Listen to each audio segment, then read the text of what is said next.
salama tompoko aton'ny tsiokaly izay eto Madagasikara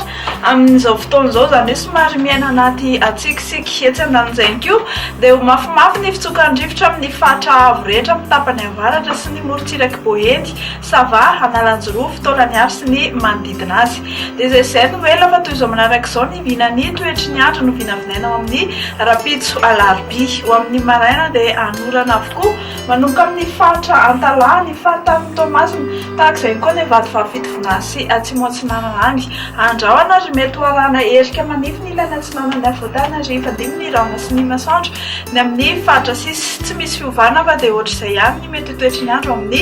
rapitso tolakandro mahakasika ny maripana indray dia misy fidinahakely ny ho amin'ny rapitso maraina zany hoe somary amirifiritsika ety amin'ny avoatana zao dia enina hatramin'ny 1.5 degré celsius ny maripana voatombatomana ny any amin'ny fatra morontsiraka dia elanelany 5.10 hatramin'ny 2.20 degré celsius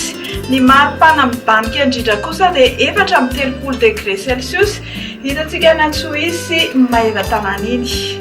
dia ity indray ary ny vinany toetry ny andro ho amin'ireo nosy rahavavy na ny firenena vitsivitsy ivelan'ny Madagasikara ibalika be masoandro ao Johannesburg sy La Réunion ifandimy ny raona sy masoandro ao Maurice sy Comore norana tandrifon-drahona ao Paris Nairobi Bangkok sy Seychelles dia hatreo indray ary aloha no azona rosanao amin'ny fandarana meteo manome fotoananareo amin'ny rapitso indray veloma tompoko.